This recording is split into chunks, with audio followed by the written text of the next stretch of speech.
We had just both finished graduate school. We were last living in Philly. So we were going to do some traveling, and we were looking for an adventure. And actually the reality is, and this is about me, but we were supposed to go to Albania, and this position opened up in Nova Scotia. And I'm sorry to admit that we both had to look it up on the map. Brian bought 2 extra pairs of Levi's for just in case we wouldn't be able to buy anything up here. But here we are 25 years later. And here's Norm speaking to John Esau. John Esau was the Mennonite connection that we had, connecting the MCC, Mennonite Central Committee, with Archway.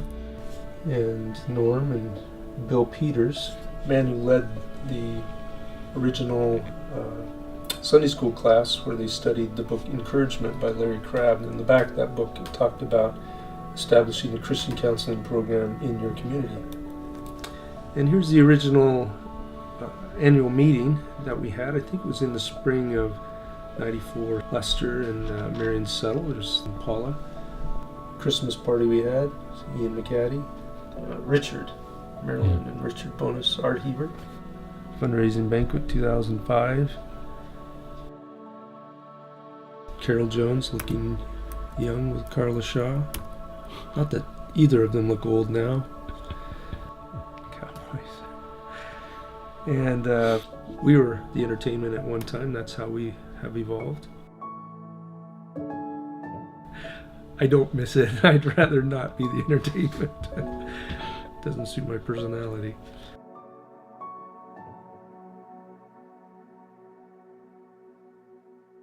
The vision was to try and get some Christian counselors in Truro because there was a need identified for that, and a lot of people felt like the mental health kind of through the hospital and things sometimes just didn't meet that need of kind of a lot of people that had like spiritual issues along with mental health issues and just wanted to talk to somebody from a Christian background. Well, I think the initial vision had to do with basically establishing a counseling office with professional therapists who would be respective of and value people whose worldview was influenced by Christian faith. I think the goal was to provide counseling at a rate that people could afford. And no matter what your income was, there was room for you here. People could contribute something, but that some of the costs would be met by the expenses of the ministry. And that was part of the vision way back, 25 years ago.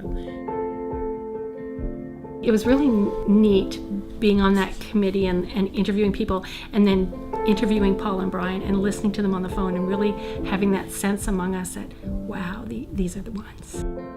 We all were volunteers.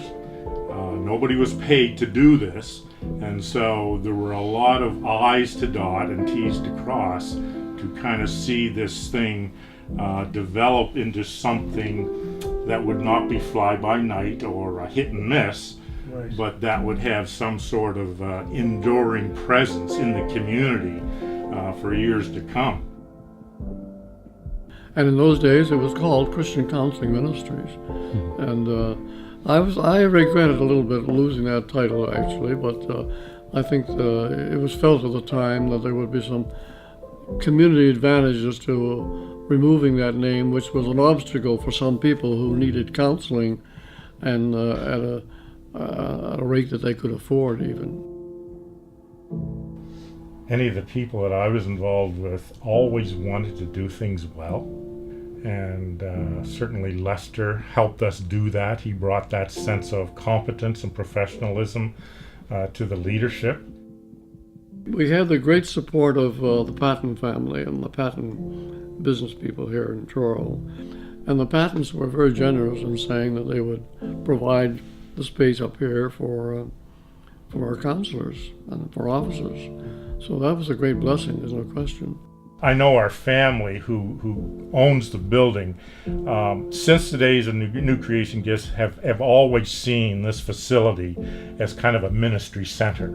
And so that has really kind of played a big part in our support and wanting to continue to have the facility be that in an ongoing manner. the needs have always been there. Maybe the type or the severity, maybe it has changed, but I think things have always been difficult for people. It's always, we need connection both with each other and with our God. That's how we heal.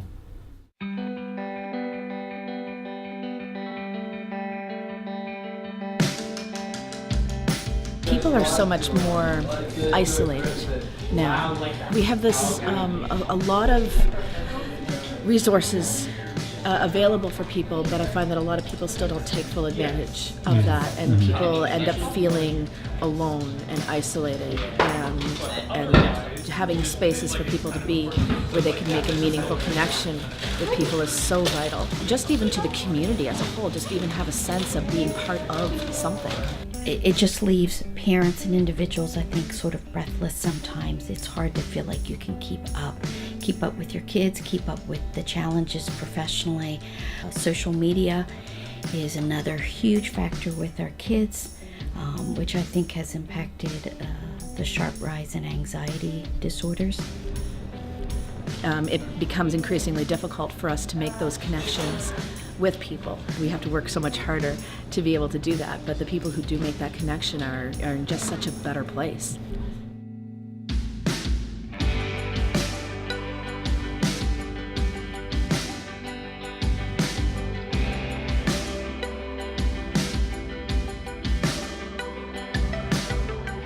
The team is incredible. Everybody has their own strengths that they bring to the team.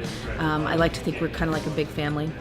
So we've got an announcement. So we've got a Community Health Board grant that's going to cover a new codependency for women group. So it's a 12-step program, and starting in the spring. That's really great. It is. Do you like running groups? I love groups. I think we've really solidified as a team. I think that we really work well as a team. We support each other, and that's what I like. I like the team aspects.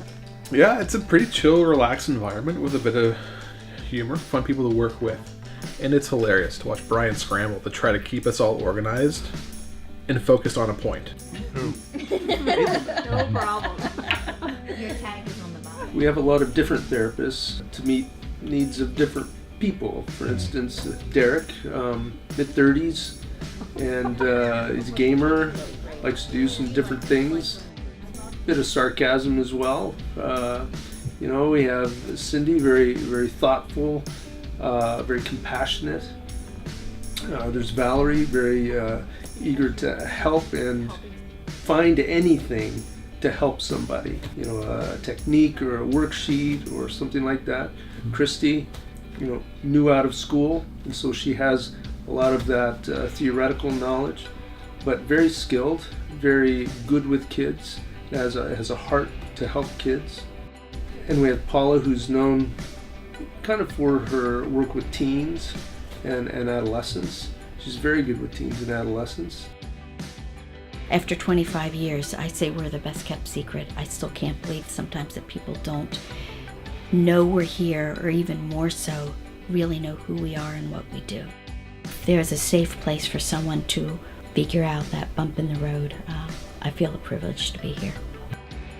Going home every night and knowing you've made a difference in someone's life on a daily basis is fantastic. I don't think there are many careers out there where you go home daily with a sense of satisfaction knowing in tangible ways you've made a difference. It's just amazing to me to think that today you have a staff of how many? 8, 10 people sort of thing, and in the beginning it was like, are we going to be able to find one competent professional person that will kind of check all the boxes of the criteria here that we're looking for? And to see that evolution of growth is really amazing and quite exciting, and something I know which we need to be very grateful for. What I really feel, I look at all the people involved and how it's amazing the support we've had over the years, and all these people have given a little bit and created so much.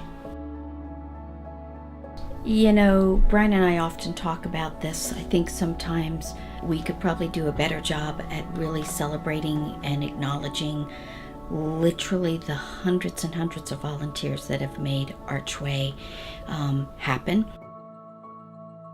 It's interesting, sometimes you think of the children of Israel or Joshua or whatever, when he crossed over the Jordan and they put that stack of stones, right? Those remembrances. That's what these are, kind of these remembrances of God had a hand in all of this, working through the people to make this happen.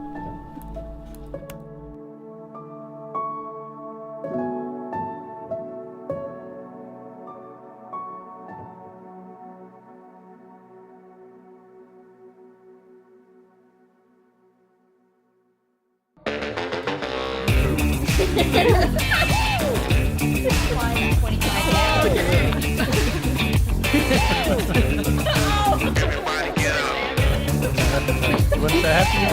Or do you want to put me like Cut that out.